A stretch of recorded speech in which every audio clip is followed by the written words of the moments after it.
Sobat Sehat, ketemu lagi dengan saya Dokter di Kipas Sehat, kepoin inovasi kesehatan Jakarta. Sobat Sehat, belakangan ini kita dihebohkan dengan suatu virus yang namanya coronavirus atau kita kenal juga dengan COVID-19. Nah, kali ini kita akan kepoin COVID-19 bareng orang nomor 1 di Dinas Kesehatan Jakarta. Yuk kita kepoin!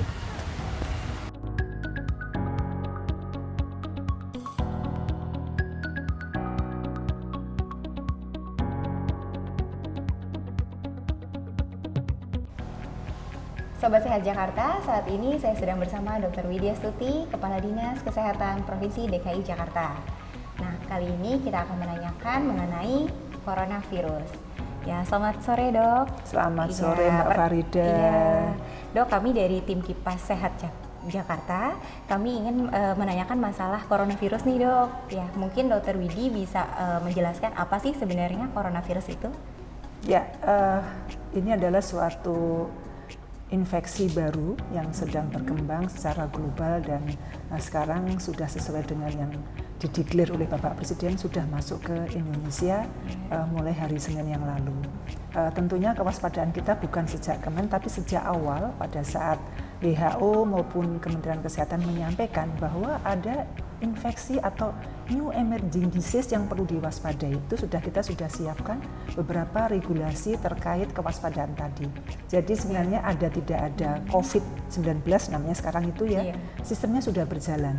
Kita punya sistem surveillance yang harus memantau, mengawasi penyakit-penyakit menular yang berpotensi menjadi kejadian luar biasa, penyakit re-emerging disease maupun new emerging. Nah, ini termasuk new emerging disease yang berpotensi menjadi wabah atau kejadian luar biasa. Dari suatu penyakit infeksi, penyebabnya kalau dulu namanya novel, nama virusnya dulu namanya novel coronavirus. Sekarang namanya adalah SARS Corona 2. Nama penyakitnya COVID-19. Kita tahu bersama bahwa sudah banyak negara terjangkit dimulai dari Cina dan sekarang sudah sampai di Indonesia. Sampai di Indonesia ya dok ya.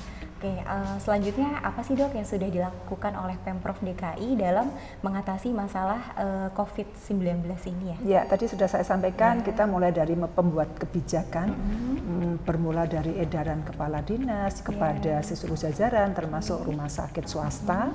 Kemudian juga kami membuat edaran kepada gedung-gedung perkantoran maupun mal-mal besar, pertokoan, apartemen dan sebagainya terkait dengan kewaspadaan dan bagaimana mengedukasi warga masyarakat melalui berbagai media. Apakah itu media sosial yang sekarang sesuai dengan era milenial maupun media elektronik dengan wawancara melalui berbagai stasiun televisi, media cetak maupun media melalui radio. Tentu berbagai ini kita nggak sendiri tapi berkoordinasi dengan Dinas Kominfo yang di sini yang dipimpin oleh Kepala Dinasnya Ibu Tika. Selain itu juga pembekalan kepada fasilitas layanan kesehatan. Kita tahu bahwa awalnya adalah masuknya dari RRC di mana tingkat pusat sudah membuat pembatasan larangan pesawat dari RRC untuk mendarat. Kita tahu juga ada pintu-pintu masuk yang diawasi melalui adanya thermal scanner. Kami berkoordinasi dengan kantor kesehatan pelabuhan untuk melakukan deteksi dini melalui thermal scanner bagi para pendatang yang masuk ke Indonesia dan Jakarta. Tentu itu belum cukup karena deteksi melalui pintu masuk mungkin hanya efektif sekitar paling 20%. Karena masih ada masa inkubasi yang perlu kita waspadai. Sehingga penguatannya adalah adanya itu tadi merefresh kembali pemahaman ini kepada klinik, puskesmas, rumah sakit maupun vaskes-vaskes yang lain. Kalau ada gejala seperti pneumonia atau gejala seperti influenza Wuhan, pneumonia Wuhan waktu itu namanya, dan ada riwayat bepergian ke negara terdampak, itu harus mulai langkah-langkah sesuai SOP dan buku pedoman. Masih banyak lagi yang sudah kita keluarkan, termasuk sudah dikeluarkan nomor telepon yang bisa dihubungi sehingga apabila masyarakat membutuhkan langsung mendapatkan pencerahan melalui call center yang sudah kita pasang, baik 112, 119 maupun nomor bisa WA, bisa BPOM sehingga bisa lebih mendalam apa yang harus dikerjakan. Baik dok. Standar lain adalah tentunya seperti halnya surveillance epidemiologi, kita harus bisa menganalisa data orang, tempat, dan waktu. Jadi kita punya data-data yang terkait dengan orang yang dipantau maupun orang sakit yang diawasi. Siapa adalah orang dipantau adalah waktu sebelum ada kasus positif adalah orang-orang warga kita yang mempunyai riwayat perjalanan ke luar negeri 14 hari terakhir dan menunjukkan gejala seperti influenza, batuk, demam, pilek dan sebagainya sampai sesak nafas. Itu kita kategorikan seralat untuk yang orang dipantau adalah punya riwayat perjalanan, kemudian ada gejala maupun tidak, dan itu kita berikan edukasi dan kita pantau, kita pastikan apakah perlu perawatan atau tidak.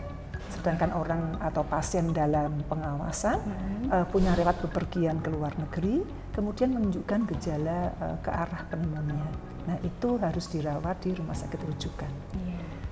Jadi di sini ada kategori untuk masyarakat dalam pemantauan dan juga orang sakit dalam pengawasan. Seperti nah, sekarang dengan adanya declare ada kasus yang positif di Indonesia, kita tambah.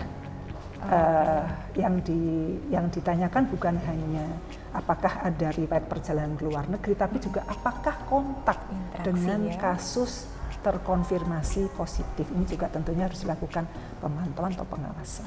Oke, baik dok.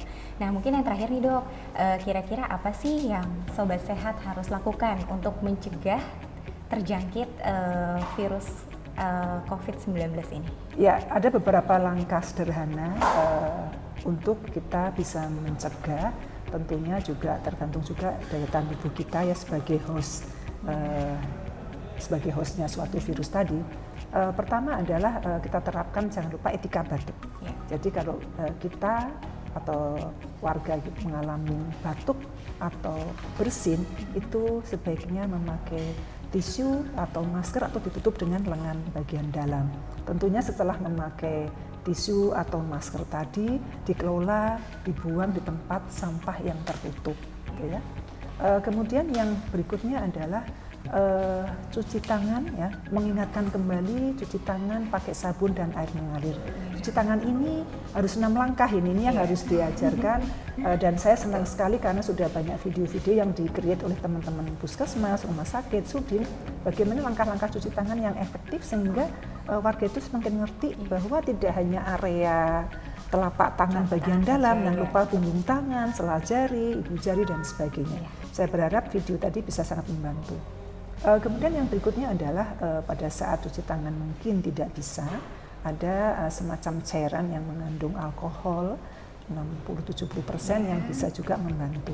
Nah, kita memang diharapkan, kita tahu bahwa tangan adalah tempat yang berpotensi menjadi terkontaminasi.